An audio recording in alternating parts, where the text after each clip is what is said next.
¿Los edulcorantes son buenos, son malos? ¿Se pueden utilizar para endulzar preparaciones o infusiones de una manera saludable? Quédate acá que todo esto te cuento en este video y obviamente mucho más.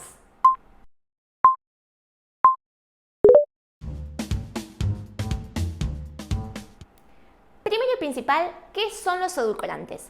Los edulcorantes son sustancias químicas que se utilizan para endulzar preparaciones, infusiones, etc. Y estas sustancias pueden proveernos calorías o no. Y esto es lo que nos permite diferenciarlos en edulcorantes nutritivos calóricos o edulcorantes no nutritivos no calóricos.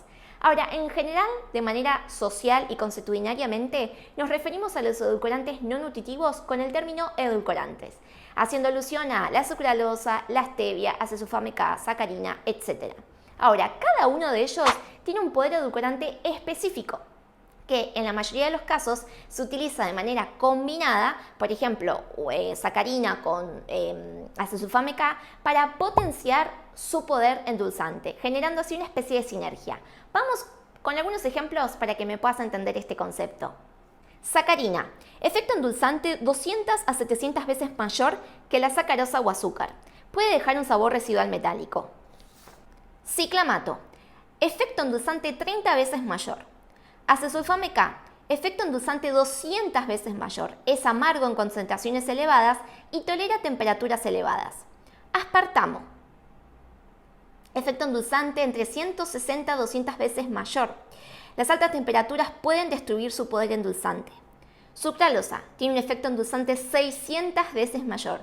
Tolera temperaturas elevadas, por lo que puede ser utilizado en preparaciones dulces, como por ejemplo bizcochuelos, budines, etc. Stevia tiene un efecto endulzante 200 a 300 veces mayor y también tolera temperaturas elevadas.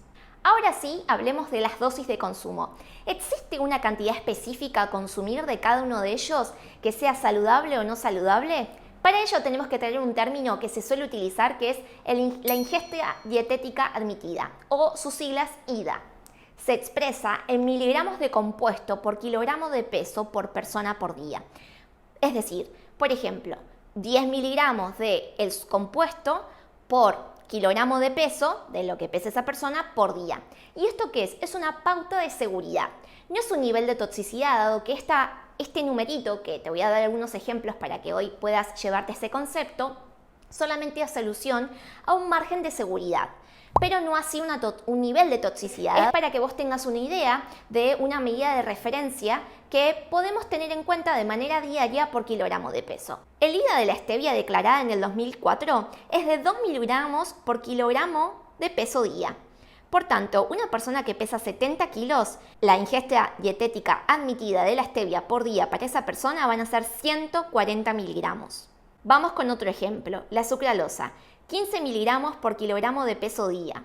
Si una persona pesa 100 kilos, entonces el nivel máximo por día de sucralosa para esa persona va a ser de 1500 miligramos. De la misma forma que cada edulcorante tiene su propio poder endulzante, valga la redundancia, también ocurre que cada edulcorante tiene su propia ingesta dietética admitida. Fíjate la relación que hice entre la stevia 2 miligramos y la sucralosa 15 miligramos. ¿Y esto qué significa? Que vos tenés que estar calculando todos los días los miligramos que estás consumiendo respecto a tu kilogramo de peso y el día y etcétera, etcétera. No, porque eso sería absurdo y sería totalmente obsesivo. Imagínate si, además de trabajar, cuidar de tu casa, el estudio, las responsabilidades, también tenés que hacer estas cuentas. Es una locura. Entonces, ¿qué te puedo dejar como recomendación o tip para aplicar y que esto no sea un problema en tu vida y en tu salud? Es rotarlos. Es decir, no casarnos con ninguna presentación, no usar solo stevia, no usar solo sucralosa, sino, si es posible, rotar uno con el otro a lo largo de tu día para que sea prácticamente imposible saturar esos miligramos por kilogramo peso día.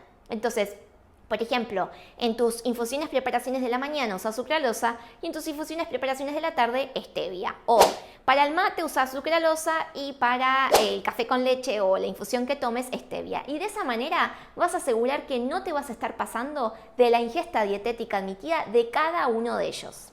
¿Cuál es la relación entre el umbral dulce y el uso de los edulcorantes?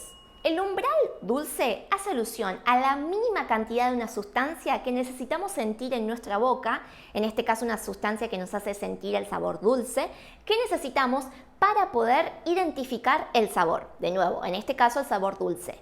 Ahora, el sentido del gusto es algo completamente distinto. El sentido del gusto es uno de los sentidos que tenemos en nuestro cuerpo, como el sentido de es decir, la visión, el oído, y específicamente el sentido del gusto está compuesto por las células gustativas que están dentro de nuestras papilas gustativas, que recepcionan o son ávidas a sentir el sabor, vale la redundancia, de los alimentos que consumimos, incluido el dulce. Ahora, el umbral dulce y el sentido del gusto son dos cosas diferentes, por dos razones.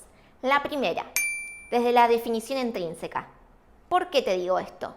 El sentido del gusto corresponde a una característica fisiológica, mientras que el umbral dulce corresponde a diversas variantes que pueden tener que ver con las características propias de cada persona, como otras razones, como por ejemplo genética, variabilidad, otros componentes dentro de eso que estamos consumiendo, como por ejemplo temperatura y otras variantes que pueden estar involucrados en esa percepción del umbral en sí mismo.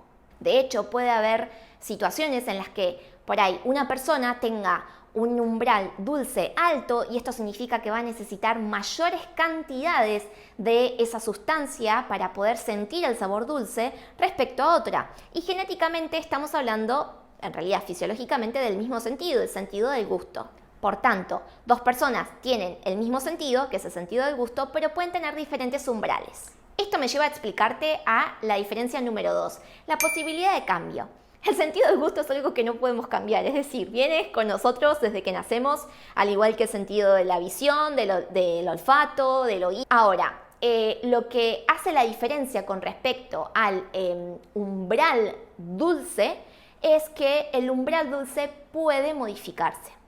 De hecho, justamente en función de este último concepto es que te voy a dejar el tip número 2, además del primero, que ya te lo dejé, que tiene que ver con la cantidad de uso del edulcorante. De la misma forma que te he mencionado anteriormente el hecho de variar los edulcorantes, ahora te recomiendo usar la menor cantidad posible de ellos. Esto es para no tener un umbral muy alto, cosa de que cada vez necesites más cantidad de dulce para sentir el sabor dulce, sino que tratemos de trabajar en la menor cantidad posible para que este umbral permanezca lo más bajo que puedas. Por ejemplo, si hoy estás utilizando 2 sobres de edulcorante para una taza, ¿qué pasa si nos proponemos reducir a 1?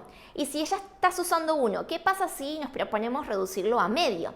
Y esas son maneras de trabajar en este umbral e incluso, por decirlo así, empoderarte en este sentido con simplemente estas pequeñas acciones de reducir paulatinamente y muy de a poquito en cada uno de los momentos del día en donde utilices edulcorante para que cada vez necesites menos. Antes de terminar con este tema, quiero dejarte otros 2 temas de Yapa. El primero, ¿cuál es la relación entre los edulcorantes y la microbiota? Hoy en día todo el mundo está hablando que el edulcorante hace mal a la microbiota. Lamentablemente, esto es uno de los tantos dichos que demonizan ciertas sustancias que pueden ser funcionales en algunos aspectos en determinadas dosis. Te voy a traer un ejemplo para que me entiendas este concepto. La fermentación proteolítica prioritaria, que ocurre cuando solo comemos carne, por ejemplo, también es dañina para la microbiota y hasta incluso cancerígena.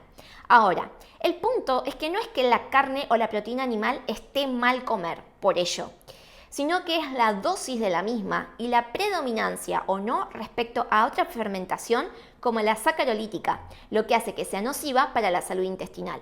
¿A qué voy con todo esto? Es que no son las sustancias o los alimentos por sí solos los que van a generar una mayor o menor salud en tu microbiota, sino que son las dosis dentro de una conducta alimentaria lo que puede favorecer o desfavorecer a la misma. Por tanto, si tu alimentación es a base de frutas, verduras, granos integrales, no hay de qué preocuparte si seguiste los primeros 2 tips que ya te conté, la variabilidad de los tipos de edulcorante y la cantidad de uso. Y por último, para no aburrirte más con este tema, También se habla muchísimo de los polialcoholes. Seguramente con este nombre no lo conoces, pero sí con el nombre de eritritol y manitol o muchos más porque hay un montón.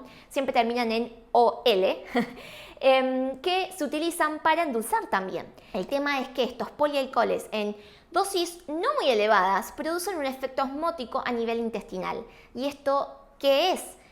Puede desencadenar en una diarrea constante por ese efecto osmótico. Entonces, por eso es que no son ampliamente utilizados, ni en las preparaciones, ni en infusiones de manera general. ¿Te sirvió este tema? ¿Te sacó las dudas? Espero que sí. Si es así, no te olvides de darle like, suscribirte o comentar lo que quieras y nos vemos en un siguiente capítulo en Yami Nutri.